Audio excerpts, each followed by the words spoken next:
Hey there everyone, great to have you back on the channel. Today we're going to talk about controversial debate. Messianic Judaism. Is it truly a type of Judaism? Or is it simply Christianity dressed in Jewish symbols? Let's understand it.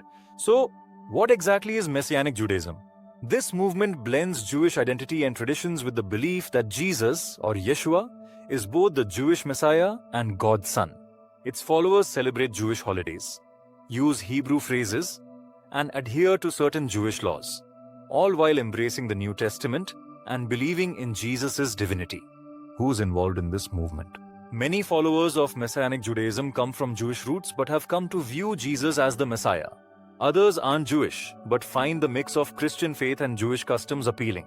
They usually gather in places called Messianic synagogues instead of churches, and they often refer to Jesus as Yeshua. Now here's where it gets a bit tricky. Major Jewish movements, Orthodox, Conservative, Reform, collectively dismiss Messianic Judaism as a true form of Judaism. They consider belief in Jesus to be essentially Christian, not compatible with Jewish faith. From their lens, Messianic Judaism looks like Christianity in disguise, and using the term Judaism can feel misleading, even offensive. Messianic Jews believe that Jesus fulfills the prophecies in the Hebrew Bible. They engage with both the Old and New Testaments, often calling their faith complete Judaism. Some keep kosher, observe Shabbat, and celebrate Jewish holidays such as Passover, but they often interpret these celebrations through a Christ-centered perspective. Theologically speaking, most religious scholars view Messianic Judaism as a branch of Christianity. However, when it comes to their social and cultural identity, many followers maintain a strong connection to their Jewish heritage, making their path both unique and complex. So there you have it. Messianic Judaism is a movement that straddles the line between Jewish tradition and Christian belief. Whether you see it as a bridge or a contradiction largely depends on your personal viewpoint. We'd love to hear your thoughts in the comments. Do you think Messianic Judaism can be both Jewish and Christian? And don't forget to like, subscribe Finite Planet, and hit that bell for more videos on various religions and belief systems.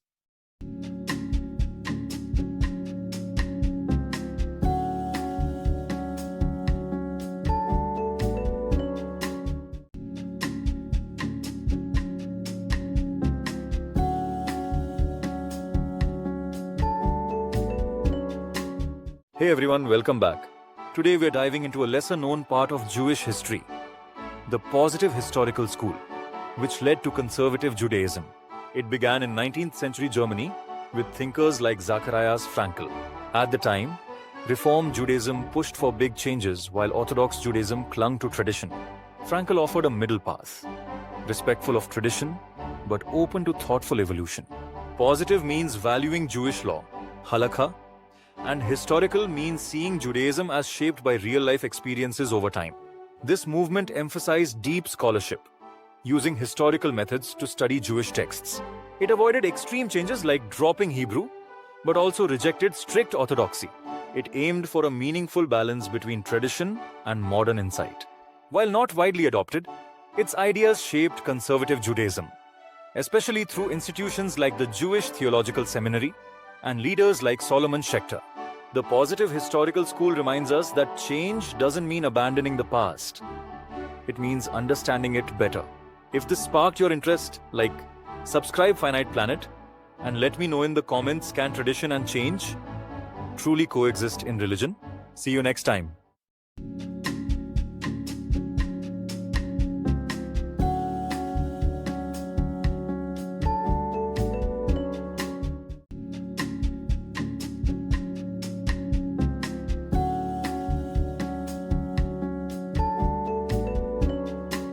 Hey everyone, it's awesome to have you back here. Today we're exploring Renewal Judaism, an important yet often overlooked branch of Judaism. This movement started in Hungary, merging tradition with modernity in the 19th century. Interested in how Jews responded to the evolving modern Europe? Keep on watching! During the mid-1800s, Hungary experienced rapid modernization, and the Jewish community developed alongside these changes. The Jewish Enlightenment, or Haskalah, emphasized education and reform. Renewal Judaism rose as a moderate reform movement, especially prominent in urban areas. It aimed for a balance between traditional Orthodox beliefs and the more radical reformers in places like Germany. Neo-Log Jews kept essential rituals but adapted others for contemporary life. Their synagogues included sermons are given in Hungarian, with choirs supported by organ music.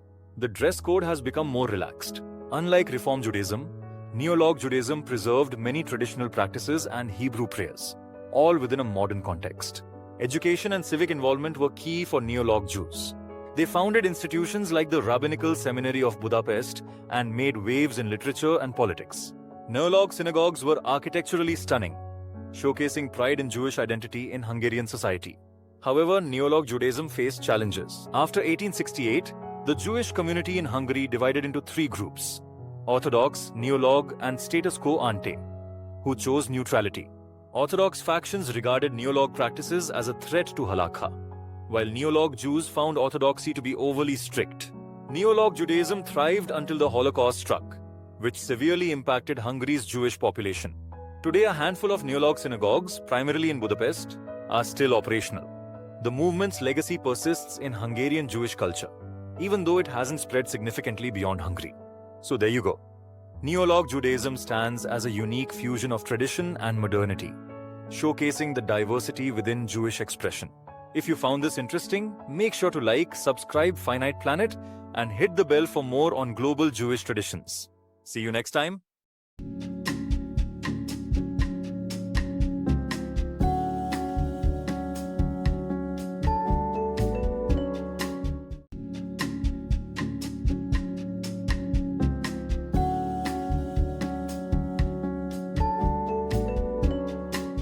Hello everyone, great to have you back on the channel. Today, we're diving into a really fascinating spiritual movement you might not know about: Jewish science. This isn't about labs or complex equations. It's actually about healing, positivity, and spirituality that draws from Jewish principles. So, what exactly is Jewish science? Jewish science began in the early 1900s, partly as a reply to Christian Science and New Thought. Instead of moving away from Jewish customs, it combined essential Jewish beliefs with metaphysical ideas on mental health, self-healing, and positive thinking. This movement emphasizes that our thoughts shape our reality, particularly our emotional and physical health. Affirmative prayer, divine healing energy, the importance of gratitude and trust in a personal yet non-intrusive God. Rather than strict rituals, Jewish science encourages daily affirmations, quiet meditation, and a spiritual link to Jewish ethics and scriptures, especially the Psalms. Interestingly, this isn't set up as a new religion. It's really more of a spiritual wellness approach for Jews seeking greater meaning and healing, without needing to be strictly observant. It honors Jewish identity while focusing on our inner experiences, how we feel, think, and connect with the divine within us. In essence, Jewish science promotes spiritual healing, positive thinking, and practical applications of Judaism's rich traditions in an uplifting way. It might not resonate with everyone, but for some, it offers a pathway to inner peace and wellness. If you found this video interesting, give it a thumbs up and subscribe Finite Planet for more. Until next time, keep exploring and stay inspired.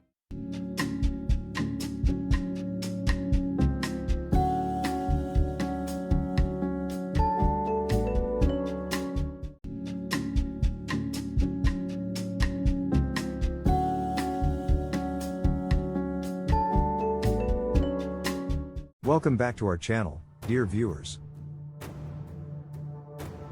Today, we begin our exploration of Jewish history, focusing on the Maccabees and their incredible legacy. The courageous heroes who fought for their beliefs and shaped a timeless story of resilience. This group began as rebels, yet they transformed the future of Judea. Let's explore their tale of resistance, faith, and power. So, our story starts in the 2nd century BCE, when King Antiochus IV Epiphanes sought to enforce Hellenistic culture and suppress Jewish traditions. In resistance, a priest named Mattathias and his sons ignited a revolt. Under the leadership of Judah Maccabee, the Maccabees employed guerrilla tactics to reclaim their identity and autonomy. After securing several significant victories, they reclaimed Jerusalem and purified the defiled temple, an event celebrated by Hanukkah. Yet their aspirations exceeded mere religious freedom. Ultimately, the Maccabees transformed into prominent political leaders. With newfound independence from foreign rulers, this family embraced both spiritual and political power, founding the Hasmonean dynasty. For nearly a century, they governed Judea, expanding its frontiers and resisting outside influences. Though many hailed them as heroes, critics pointed out their fusion of high priesthood and kingship, a breach of Jewish law. Nonetheless, their impact remained significant. They provided a rare period of self-rule in Judea and preserved Jewish customs. The Maccabees journeyed from freedom fighters to rulers, the Hasmoneans, shaping Jewish politics and collective memory. Their narrative illustrates the intricate connections between faith, identity, and power throughout history. If you discovered something fascinating, please like this video and subscribe Finite Planet for more explorations of ancient history and religion.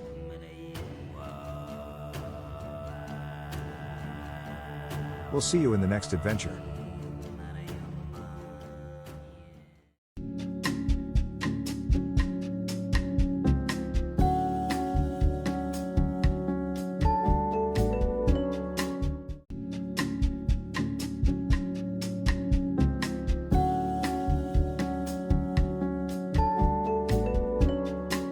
Greetings, everyone.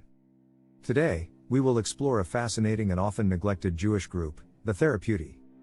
Unlike the Pharisees or Sadducees, these individuals were Jewish mystics and ascetics residing in Egypt, far removed from Jerusalem's temple. Let's set out on a journey to uncover their identity and understand what made them unique. Who were the Therapeuti? During the 1st century CE, the Therapeuti flourished primarily in Alexandria, Egypt. The esteemed Jewish philosopher Philo of Alexandria wrote about them, expressing admiration for their lifestyle.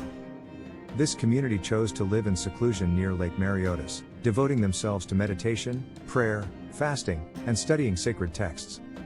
They focused on soul healing, hence the name Therapeuti, derived from the Greek for healers or attendants. Their lives were marked by extreme simplicity and strict discipline. They turned away from luxuries, dwelled in individual cells, practiced celibacy, and congregated only on the Sabbath. The Therapeuti interpreted Hebrew scriptures allegorically, unearthing profound spiritual truths hidden within. Weekly, they gathered for communal worship, combining music, shared meals, and spiritual hymns, a blend of mystical Judaism and early monasticism. Some scholars even suggest they may have foreshadowed Christian monasticism. Interestingly, our knowledge of them is limited to Philo's accounts. They left no writings behind, leaving us in the dark about their longevity. Some theories propose ties to the Essenes of Judea or a broader mystical Jewish movement during the Hellenistic period. Regardless, they illuminate the diverse and spiritually rich tapestry of Judaism beyond the borders of Israel. The Therapeuti were Jewish ascetics seeking a profound relationship with God through solitude, study, and self-discipline. Though mostly forgotten, they illuminate an ancient path of Jewish spirituality reaching far beyond the temple and synagogues. Thank you for joining us. Please like, subscribe to Finite Planet, and explore our other videos on ancient faiths and forgotten sects. Until next time.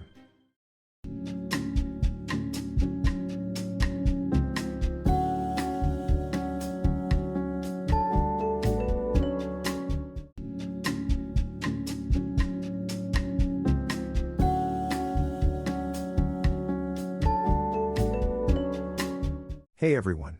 Welcome back.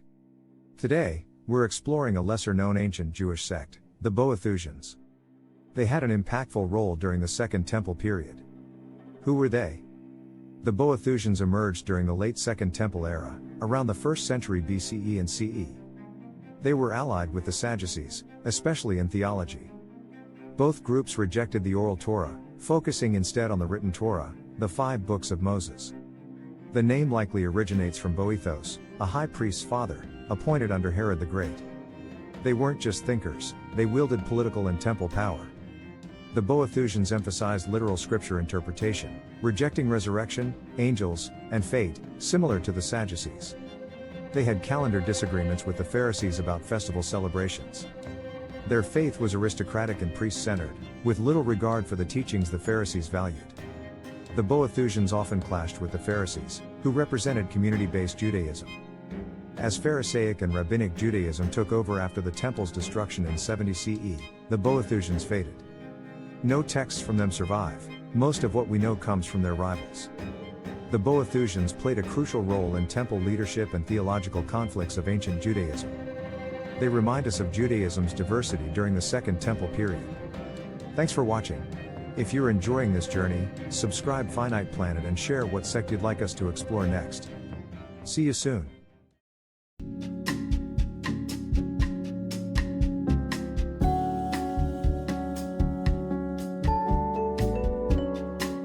Welcome back, everyone.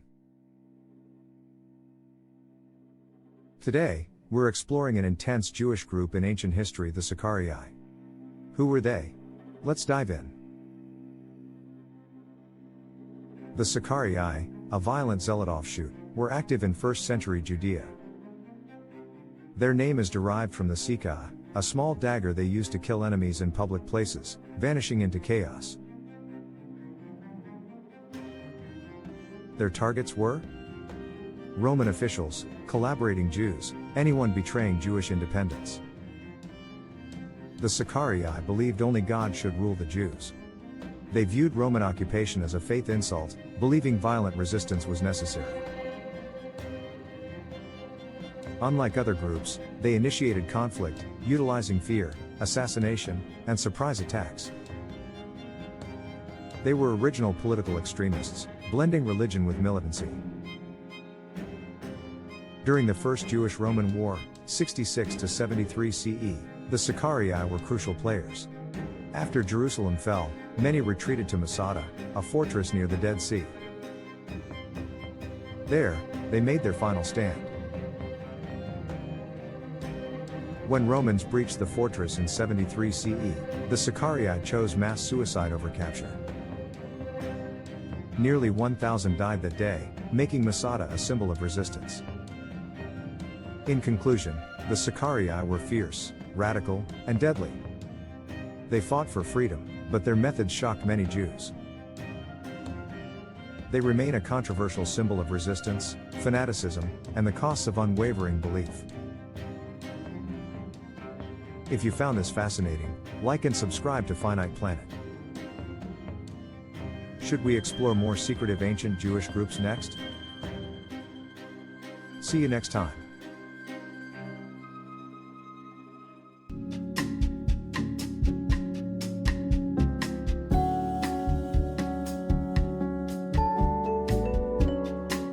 Hey everyone, welcome back.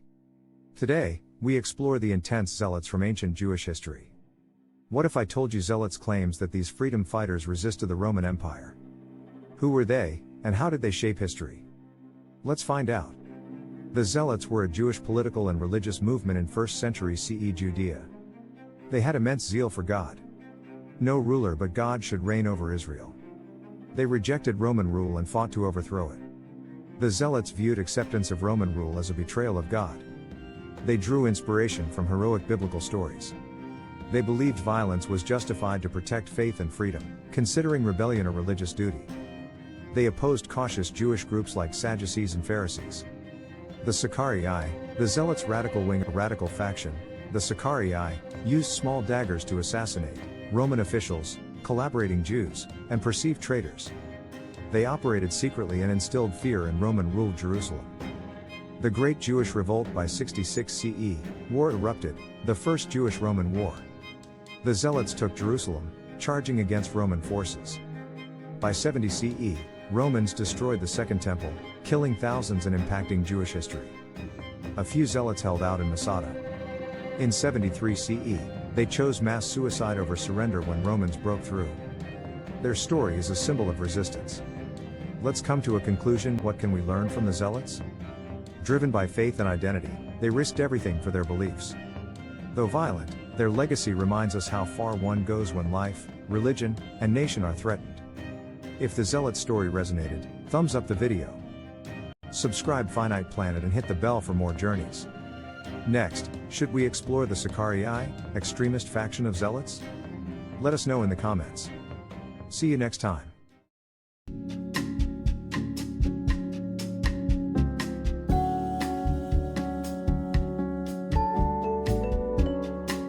Hey everyone. Today, we'll explore the Essenes, a unique Jewish group who may have written the Dead Sea Scrolls. Who were the Essenes?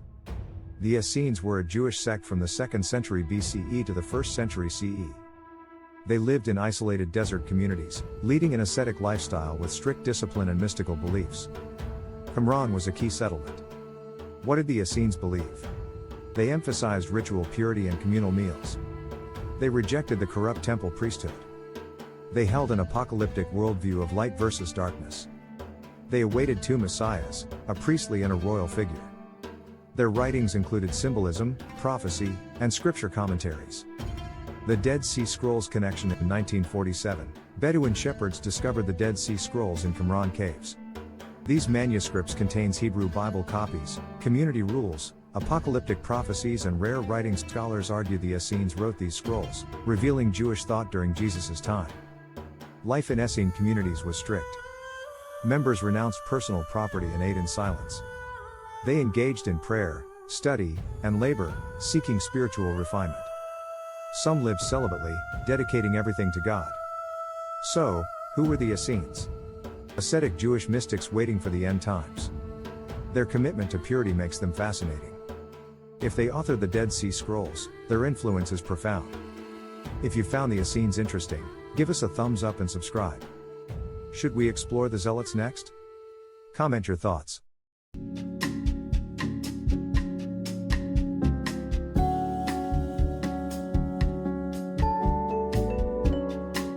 Hey everyone, welcome back. Today, we are exploring the Sadducees, an influential group in ancient Judaism. They were elite, tied to the temple, but held differing beliefs from modern Judaism. Let's uncover their role and disappearance. Who were the Sadducees? Active from 2nd century BCE to 1st century CE, the Sadducees stemmed from wealthy priestly families. Their name derives from Zadok, a high priest from King David's era. The Sadducees accepted only the written Torah as authoritative. They rejected the oral Torah, resurrection, angels, and afterlife concepts.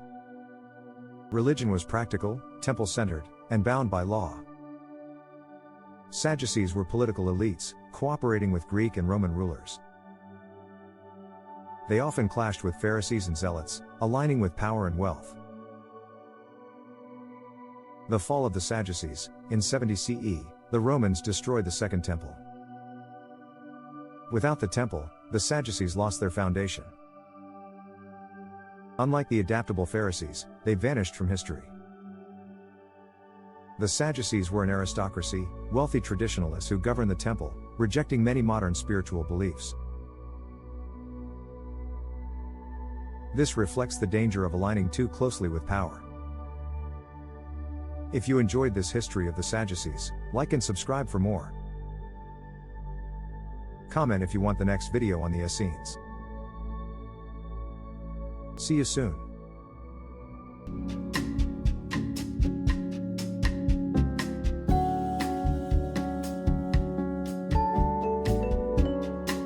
Welcome back. Today, we are exploring the Pharisees, a group that shaped Judaism.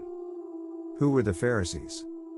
The Pharisees emerged in the 2nd century BCE as scholars focused on interpreting Jewish law, both written and oral.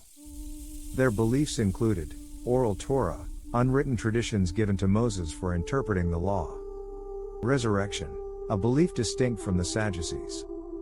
Angels and afterlife, recognized spiritual beings in the afterlife. Free will, valued human choices while acknowledging God's governance. The Pharisees versus other Jewish groups they often conflicted with. Sadducees rejected oral law and only accepted the written Torah. Essenes, isolated sect linked with the Dead Sea Scrolls. Zealots opposed Roman rule. The Pharisees focused on religious law and synagogue life. After the 70 CE temple destruction, only Pharisaic tradition endured, evolving into Rabbinic Judaism. It shifted worship from temples to community and Torah study, forming today's Jewish practice. Let's come to a conclusion. Who were the Pharisees? They interpreted laws and preserved traditions, enabling faith beyond the temple. Without them, Judaism might be unrecognizable today. If you found this insightful, like, subscribe, and hit the bell for more on religious history. Comment your thoughts on the Pharisees.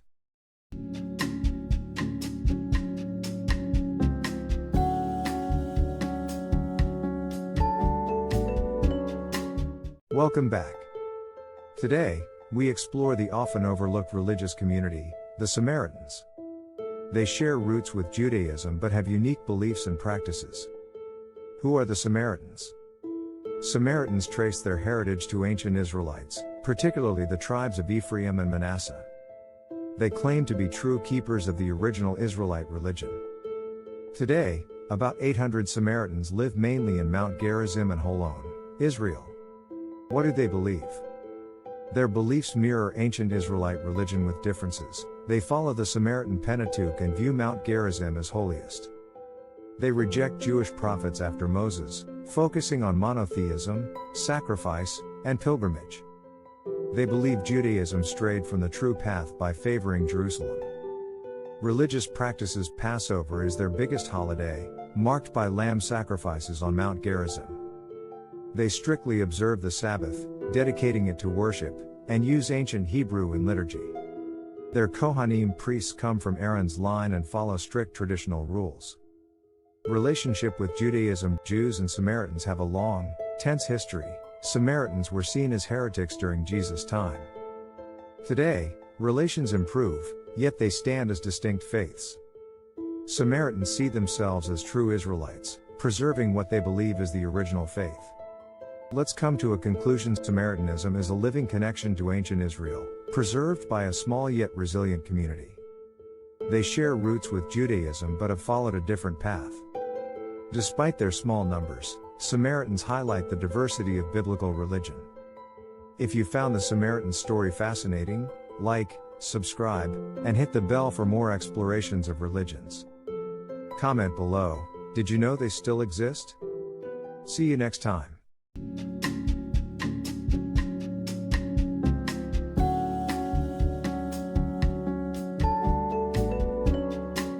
Welcome back.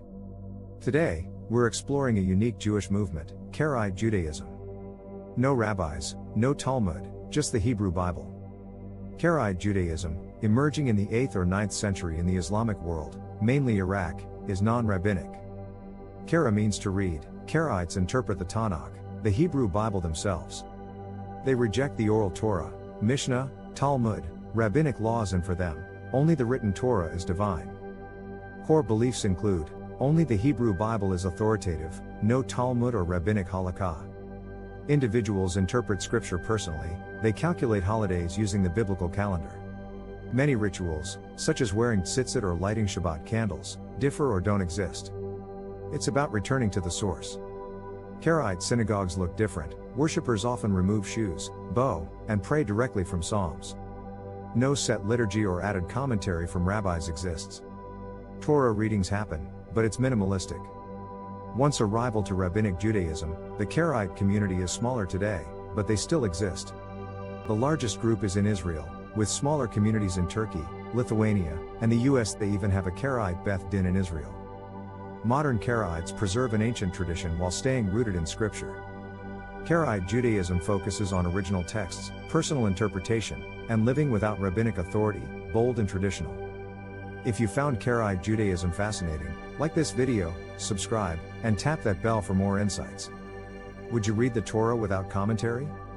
Stay curious, and shalom.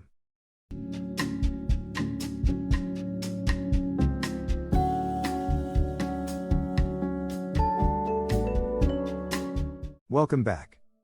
Today, we explore Humanistic Judaism, unique, cultural, and secular. Let's dive in. Humanistic Judaism, founded in 1963 by Rabbi Sherwin Wein, serves Jews who identify culturally but not religiously. It's Judaism without theism, focused on human reason, ethics, and culture. Core beliefs include, humans solve problems, not God. Jewish identity is cultural and communal. Holidays celebrate human-centered messages.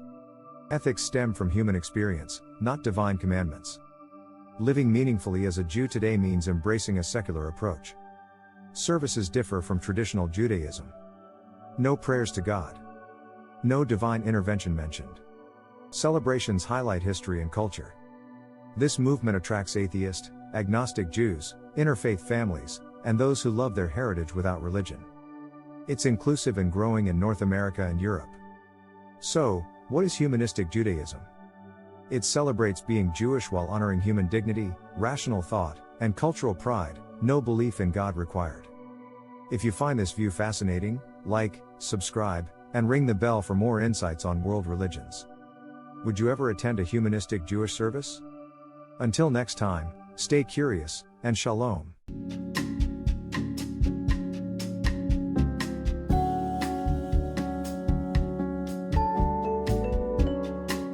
Welcome back. Today, we explore Jewish Renewal, a fascinating movement in Judaism.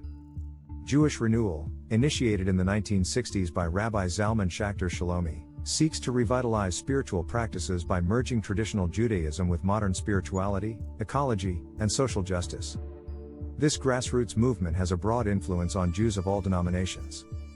Key beliefs of Jewish Renewal include the idea that God is dynamic and evolving, a strong connection to Kabbalah and Hasidic joy, and the use of chanting, meditation, and ecstatic prayer. The movement emphasizes eco-consciousness and inclusivity for women, LGBTQ+ individuals, and interfaith families, with the aim of revitalizing Judaism with energy and transformation. Renewal services are characterized by drumming, singing, dancing, and chanting, along with accessible Hebrew and English prayers. These gatherings focus on personal transformation, communal healing, and advocating for justice and environmental care. Jewish Renewal flourishes in independent minyanim, alternative prayer groups, and eco-synagogues primarily in North America and Israel, reimagining Jewish life without establishing new institutions. In conclusion, Jewish Renewal offers a soulful reboot of tradition for the 21st century, inviting all Jews to deepen their connections with the divine, their community, and the world. If you seek spiritual meaning beyond traditional religion, Jewish Renewal may resonate with you. If you enjoyed this journey, like, subscribe, and hit the bell. Comment below if you've experienced renewal or want to learn about another Jewish movement. Until next time, shalom and stay spiritually curious.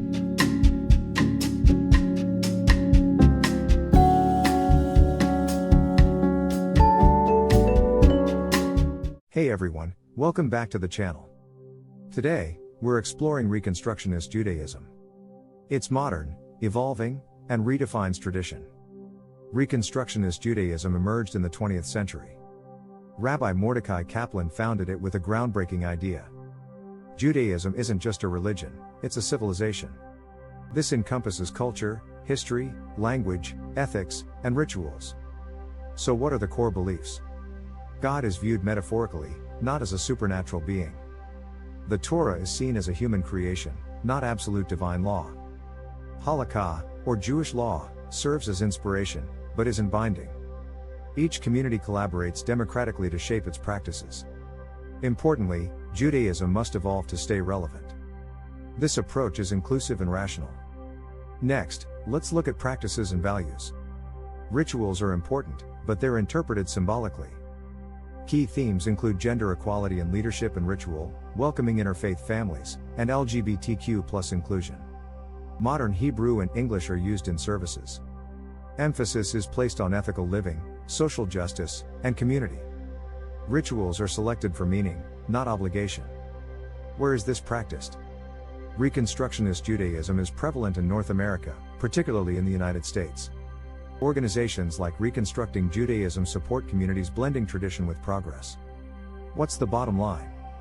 Reconstructionist Judaism honors the past but embraces the present. It allows individuals to define their Jewish identity with honesty and intention. This path isn't for everyone, but for those seeking meaning, it's a thoughtful journey. If you enjoyed this video, hit that like button and subscribe. Don't forget to turn on notifications for more insights on world religions. Thanks for watching. Until next time, shalom and stay curious.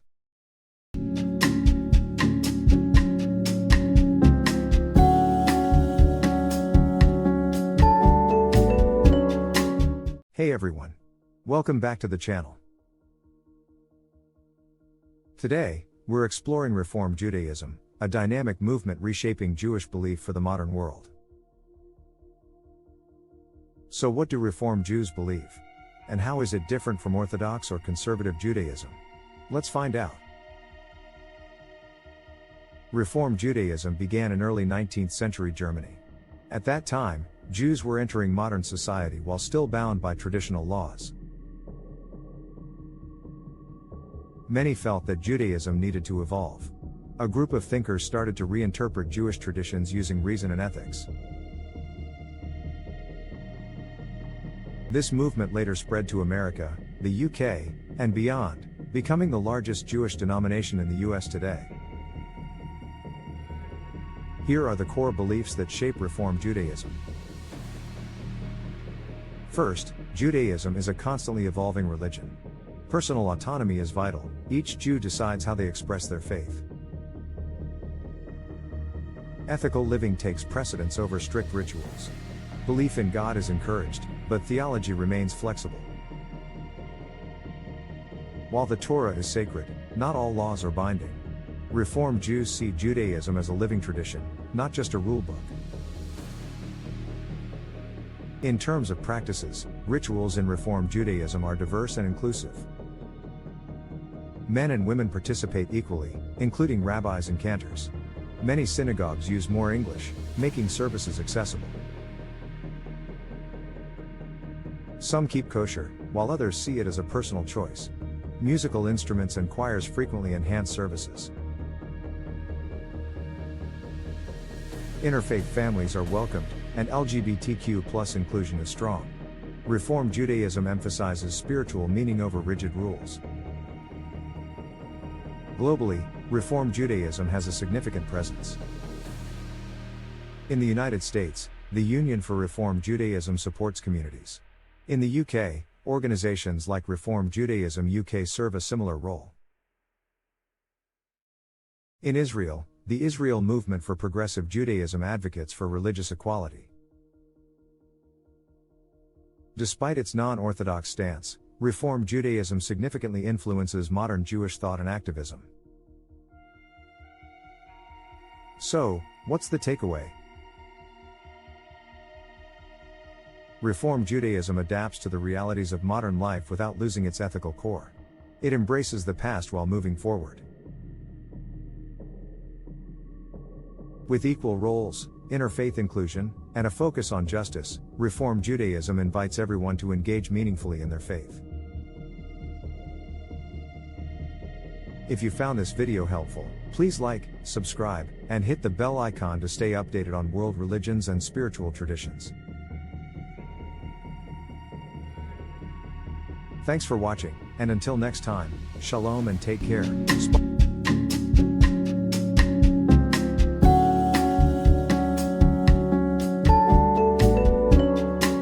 Hey everyone, welcome back. Today, we're diving into conservative Judaism, also known as Masorti Judaism in places like Israel and Europe. It sits right in the middle, not as strict as Orthodoxy, but more traditional than Reform. So, what exactly do conservative Jews believe and practice? Let's break it down. Conservative Judaism began in the 1800s in Germany and later took root in America. It emerged as a response to Reform Judaism. Conservatives wanted to preserve tradition but also adapt Judaism to modern life. In Israel and some other countries, it's called Masorti, which literally means traditional. Here's what conservative Judaism stands for: the Torah is divine, but its interpretation can evolve. Jewish law, Halakha, is binding but open to change through scholarly debate. Historical context matters. They study how Jewish law developed and adapt it to new realities. It's like walking a tightrope between past and present. Conservative synagogues look traditional but with modern touches. Men and women sit together. Women often read from the Torah, wear tallit, and can be rabbis. Hebrew is used in most prayers, and they celebrate all major Jewish holidays. Many observe kashrut, but with community flexibility. It's a mix of ritual commitment and personal autonomy. In the United States, it's the second largest Jewish denomination after Reform. In Israel, Masorti Jews often feel caught between the Orthodox and secular worlds. The global movement is led by institutions like the Jewish Theological Seminary in New York, the Masorti movement in Israel, and United Synagogue in the UK. So, what's the takeaway? Conservative Judaism is about balancing tradition and change. It holds on to Jewish law and heritage while recognizing that the world changes. Judaism must be alive, responsive, and thoughtful. It's for Jews who want authenticity without rigidity. If orthodoxy feels too strict and reform too loose, Masorti might feel just right. If you enjoyed this video, give it a like, hit subscribe, and turn on the bell so you don't miss our upcoming deep dives into Jewish traditions and world religions. Let us know in the comments which aspect of conservative Judaism surprised you the most. Until next time, shalom, and keep exploring.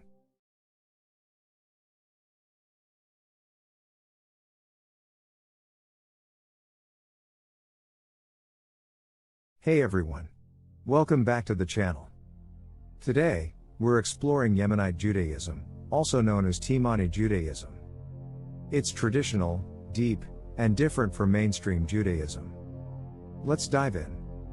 Yemenite Jews, or Teimanim, have roots over 2,000 years, perhaps dating back to King Solomon. Living in isolation in Yemen preserved ancient Jewish traditions. This separation led to distinct prayers, customs, and legal interpretations. Yemenite Jews are strictly Orthodox and adhere to Halakha, or Jewish law. What makes them unique? They heavily reference Maimonides, or Rambam, for legal rulings. Their Torah recitation and prayers feature an authentic Hebrew pronunciation. Many say it's the closest to ancient Hebrew. Their prayer book, the Tiklal, has a unique structure for their services. They often chant Torah using an ancient melody called tamim. Haredi Jews have fascinating traditions. They recite shorter daily prayers, but sing them with intricate melodies. For Passover, they use thin, soft matzah. Their modest dress is notable. Men wear traditional robes, women cover their heads. They still use ancient Torah scrolls, handwritten in a special script. Most Yemenite Jews migrated to Israel during Operation Magic Carpet from 1949 to 1950. Thriving communities exist in Jerusalem, Rosh HaAyin, Netanya, and parts of the United States. Despite challenges in Israel, many Teimanim maintain their unique identity and customs. So, what's the big picture? Yemenite Orthodox Judaism is one of the oldest forms of Judaism. It's deeply connected to tradition, Halakha, and an unchanged way of life. From ancient pronunciation to their loyalty to the Rambam, Teimanim show how to preserve identity through faith. If you enjoyed learning about Yemenite Jews, please like this video, subscribe, and click the bell for future updates. Did anything about the Haredi tradition surprise you? Drop your thoughts in the comments. Until next time, shalom and stay curious.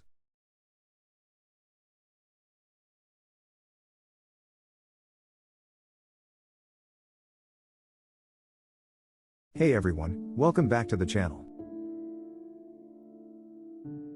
Today we're exploring one of the richest and most ancient streams of Judaism, Sephardic Orthodox Judaism. How is it different from Ashkenazi Orthodoxy? What makes Sephardic traditions so unique? Who are the Sephardim? Let's look into it. The term Sephardic comes from Sepharad, the Hebrew word for Spain. Sephardic Jews are the descendants of Jews who lived in Spain and Portugal before the 1492 expulsion. After being forced out, they spread across North Africa, the Middle East, and parts of Europe, forming communities in Morocco, Turkey, Iraq, Iran, Syria, and beyond. Sephardic Orthodox Judaism is the traditional, halakhic, law-abiding, form of Judaism practiced by these communities. Beliefs and practices. Just like Ashkenazi Orthodox Jews, Sephardic Orthodox Jews believe in the Torah as divine, follow Halakha, Jewish law, observe the Sabbath, dietary laws, and Jewish festivals, but what sets them apart is their customs and interpretations. They follow the legal rulings of great Sephardic rabbis like Rabbi Yosef Karo, author of the Shulchan Aruch, Code of Jewish Law. Their prayer style, Nosak, is different, more melodious and poetic. They emphasize respect for scholars and elders. Their community life is often more inclusive and family-centered. Culture and ritual. Sephardic Jewish life is full of rich music, spices, and color. From piyutim, liturgical poems, to Maimona, a post-Passover celebration, their rituals reflect centuries of cultural blending. Their synagogues are often simpler in design, but their services can feel warmer, more communal, and less formal than Ashkenazi ones. In terms of dress, Sephardic Orthodox Jews may wear modern clothing while still keeping modesty, especially in Middle Eastern and Mediterranean cultures. Where are they today? You'll find Sephardic Orthodox communities thriving in Israel, especially cities like Jerusalem, Beersheba, and Netivot, France, Morocco, and other North African countries. The United States, in places like New York, Los Angeles, and Miami. Many follow the guidance of Sephardic rabbis like Rav Ovadia Yosef, Z.L., who was a leading halakhic authority in the 20th century. So, what makes Sephardic Orthodox Judaism special? It's rooted in ancient tradition, guided by Halakha, and infused with Middle Eastern warmth and flavor. While it shares the core values of Orthodox Judaism, its customs, melodies, and community life give it a rich, unique identity. Whether it's the sound of the makam in prayer or the wisdom of Sephardic sages, this tradition is a living bridge between the past and the present.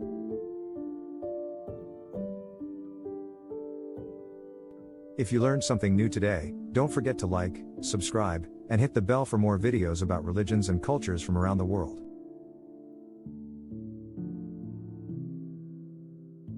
Have you ever experienced a Sephardic Shabbat or heard their unique prayer style? Let us know in the comments. Thanks for watching, and Shalom.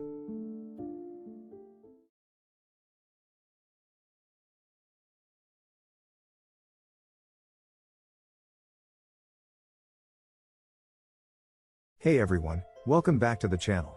Today, we're exploring a lesser-known but deeply influential branch of Ultra-Orthodox Judaism, Misnagdic Judaism.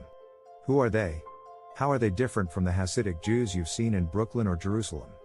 What is Misnagdic Judaism? The word Misnagdim literally means opponents in Hebrew.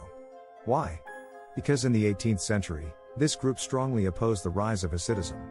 Led by great scholars like the Vilna Gaon in Lithuania, the Misnagdim feared that Hasidism's emotional and mystical approach might weaken traditional Torah study and law. So, Misnagdic Judaism became known for its intense focus on Talmudic learning, strict adherence to Jewish law, and intellectual depth over emotional expression. Let's look into beliefs and values of Misnagdim are deeply rooted in Torah and Talmud study as the central religious practice. Rationalism and scholarship over mysticism. Halakhic observance with minimal external influence. Maintaining a quiet, disciplined lifestyle. Respect for rabbinic authority, but without a single charismatic leader like a rebbe. Unlike Hasidic Jews who might follow a spiritual master, Misnagdim often turn to yeshiva heads and great Torah scholars for guidance. Daily life and education. Misnagdic communities prioritize education from a very young age. Boys often spend most of their day in yeshiva, studying intricate Jewish texts. This lifestyle emphasizes discipline, clarity of thought, and community responsibility, and it's often seen as reserved and humble. While Hasidic Jews might be more visibly distinct with fur hats and sidelocks, Misnagdim tend to wear black suits and hats, but in a simpler style. Where are Misnagdim today? Misnagdic Judaism has a strong presence in Israel, especially in cities like Bnei Brak and parts of Jerusalem. The United States, in places like Lakewood, New Jersey, and parts of Baltimore and Muncie. Europe, particularly in communities with Lithuanian, or Litvish, heritage. Many of the world's top Torah academies, like the Ponevez Yeshiva in Israel or Lakewood's Beth Medrash Gavoha, follow the Misnagdic tradition. Let's come to a conclusion. So, what's Misnagdic Judaism all about? It's about intellectual rigor, devotion to Jewish law, and a quiet yet powerful commitment to tradition. They might not be as flamboyant as Hasidic Jews, but their impact on Jewish scholarship and ultra-Orthodox life is profound. Where Hasidim connect through the heart, Misnagdim connect through the mind, and both play essential roles in the Jewish world. Thanks for watching. If you found this interesting, go ahead and like, subscribe, and tap the notification bell for more content on religion and spirituality. Let us know in the comments. See you in the next video. Shalom.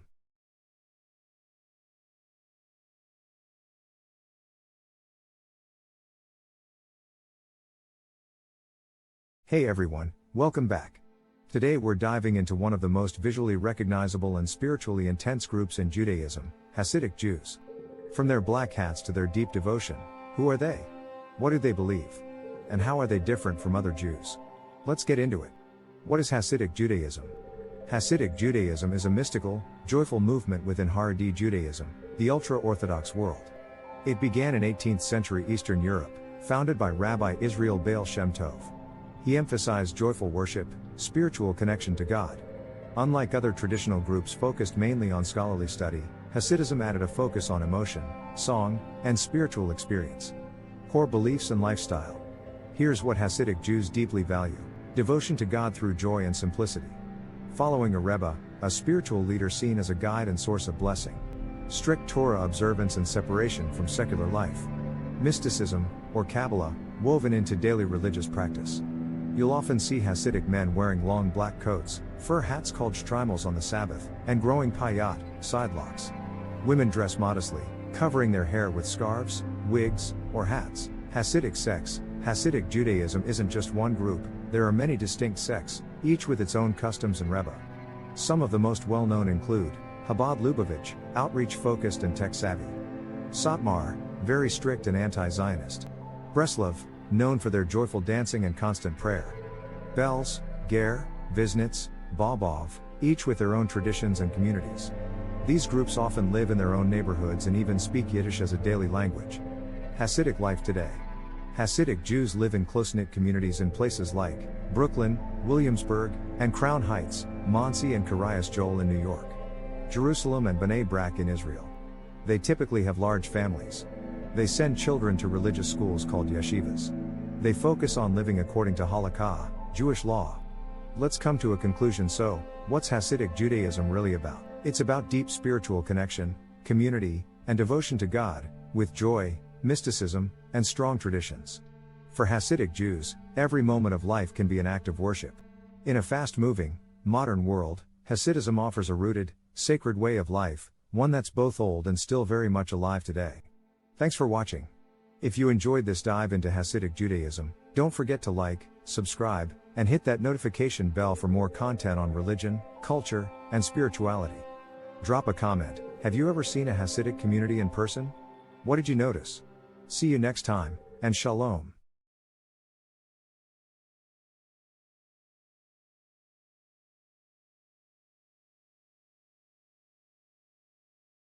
Hey everyone, welcome back.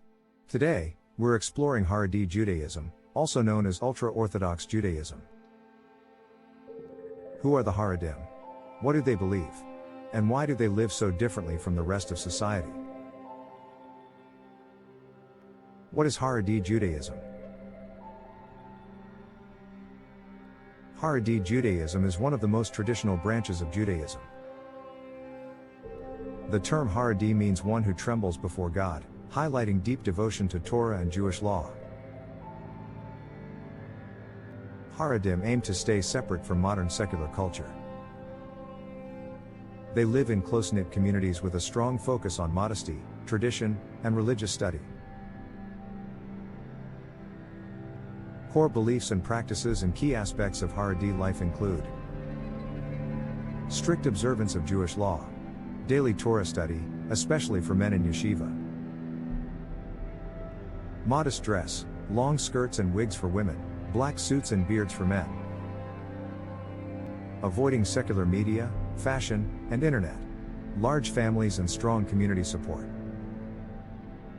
Relationship with modern society. Haredim often live separately to avoid assimilation. Some groups allow professional work. Others prioritize Torah study and rely on community support. Critics call it isolated, supporters call it a life devoted to God.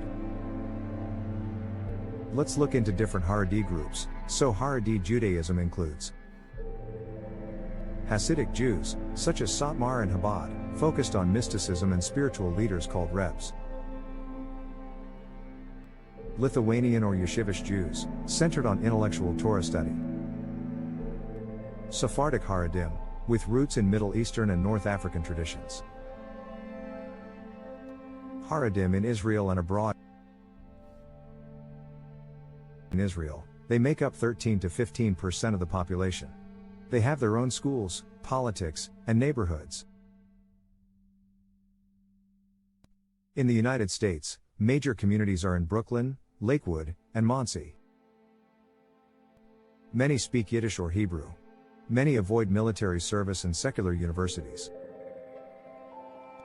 Let's come to conclusion. Haredi Judaism is about deep faith, tradition, and communal life. While it may seem extreme to outsiders, it's a deliberate choice to preserve spiritual values in a changing world. Thanks for watching.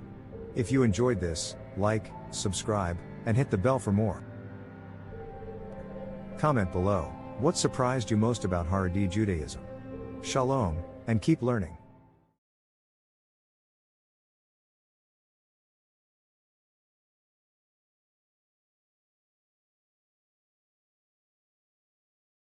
Hello everyone. Today, we're diving into a branch of Judaism that may not get as much attention, but plays a major role in Jewish life, especially in the US. It's called centrist Orthodox Judaism. Think of it as a movement that blends deep religious commitment with modern responsibility. Let's explore it. What is centrist Orthodox Judaism? Centrist Orthodox Judaism is a subgroup of Orthodox Judaism. It sticks closely to Halakha, Jewish law, but also believes in engaging with modern society in a thoughtful and balanced way. It's sometimes called religious Zionism or overlaps with modern orthodoxy, but it's a bit more cautious when it comes to secular culture and innovation. Balance is everything. The core idea of centrist orthodoxy is balance. Yes to Torah learning and strict observance, yes to higher education, careers, and civic duty.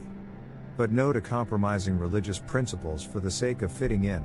It's about being in the world, but not of the world.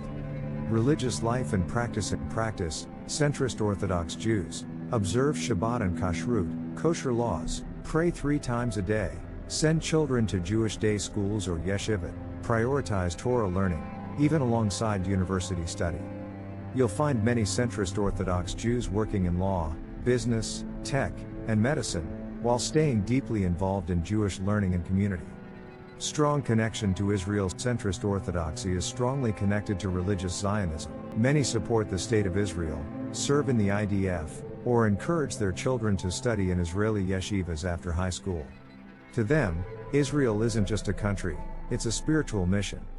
Views on gender roles and culture. Centrist Orthodox communities generally follow traditional gender roles. But many support advanced Torah learning for women, including in Halakha and Talmud.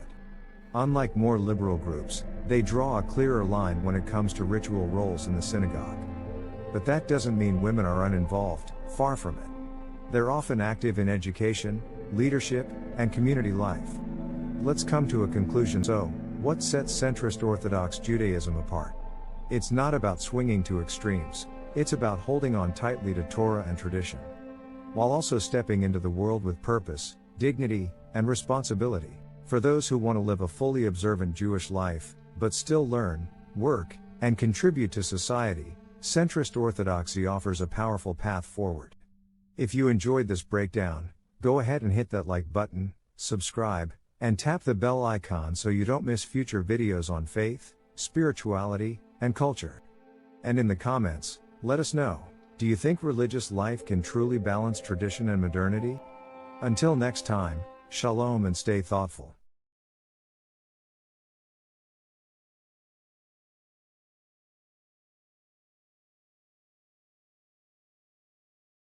Hey everyone. Welcome back to the channel. Today, we're talking about a Jewish movement that walks the line between ancient tradition and modern life. It's called Modern Orthodox Judaism.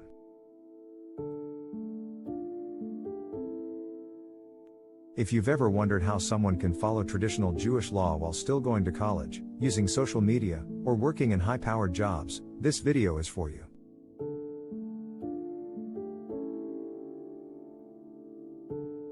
What is Modern Orthodox Judaism?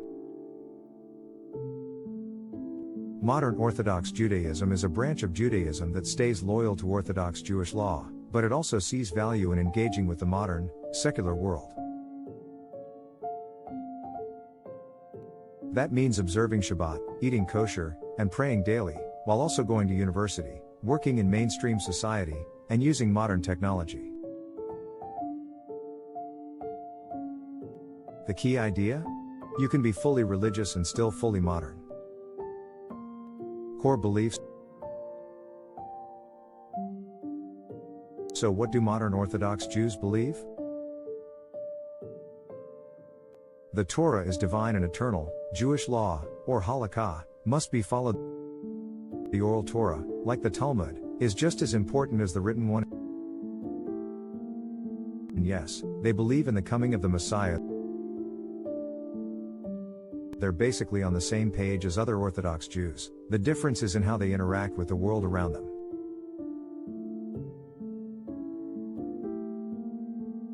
Life, education and career.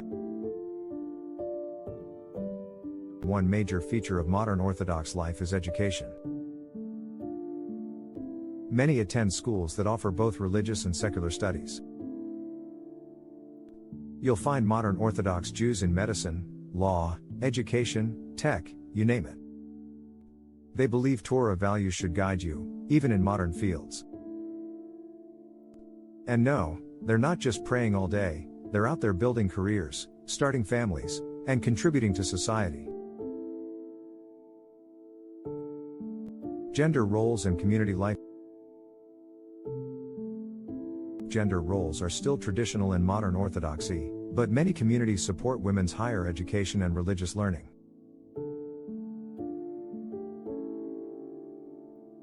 Women often take active roles in community life, though things like leading prayer or becoming rabbis vary by community. It's about holding on to tradition, while also recognizing real-world needs and progress. Connection to Israel and the Jewish world. Modern Orthodox Jews are usually very supportive of Israel. Many young adults spend a year in Israel after high school for religious study. They also often participate in Jewish activism, charity work, and interfaith dialogue, acting as a bridge between traditional Judaism and broader society. So, what is modern Orthodox Judaism really about? It's about balance. Being committed to Jewish law, while living in and contributing to the modern world.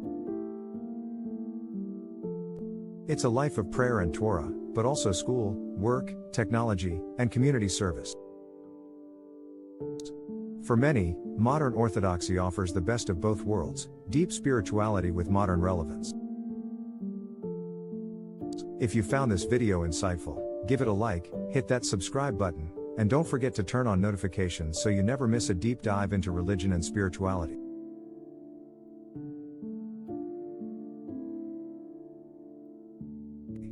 Let me know in the comments, what do you think about modern Orthodox Judaism? Would you choose tradition, modernity, or both?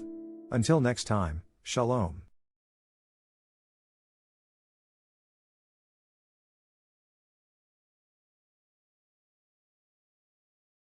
Today, we're exploring Orthodox Judaism, a branch of Judaism that stays as close as possible to the ancient teachings and traditions of the Jewish faith. So, what do Orthodox Jews believe? How do they live their lives? And how is it different from other forms of Judaism? Let's get into it. What is Orthodox Judaism? Orthodox Judaism is considered the most traditional form of Judaism. Its followers believe that both the written Torah and the oral Torah were given directly by God to Moses at Mount Sinai, and that these laws are eternal and unchangeable. In other words, Orthodox Jews see Jewish law, not as something open to change or interpretation, but as divinely fixed. Core beliefs and practices. Let's look at some key beliefs and practices. Belief in one, indivisible God, following the 613 commandments found in the Torah, observing Shabbat, the day of rest, from Friday sunset to Saturday night, daily prayer, often 3 times a day, kosher dietary laws, certain foods are allowed, others aren't, and how they're prepared matters too. They also believe in the coming of the Messiah, and many pray for the rebuilding of the temple in Jerusalem. Community and lifestyle. Orthodox Jews live by a detailed system of religious law called Halakha, which guides not just religious rituals but also everyday life, things like how to dress, how to do business, and even how to interact with others. There are different groups within Orthodox Judaism. For example, modern Orthodox Jews combine traditional observance with modern education and careers. Haredi, or Ultra-Orthodox, Jews focus more on religious study and tend to live in close-knit, more separate communities. Let's come to a conclusion. Orthodox Judaism is all about staying faithful to tradition, not just in belief, but in action. It's a way of life that sees spiritual meaning in everyday moments, from what you eat, to how you work, to how you rest. In a fast-changing world, Orthodox Judaism holds on to a sacred continuity, living today much like their ancestors did thousands of years ago. If you found this video interesting, give it a like, subscribe, and hit that bell icon so you won't miss more videos on world religions and spiritual traditions. Got a question or a religion you want us to cover next? Drop it in the comments. Until next time, shalom and peace. Thanks for watching.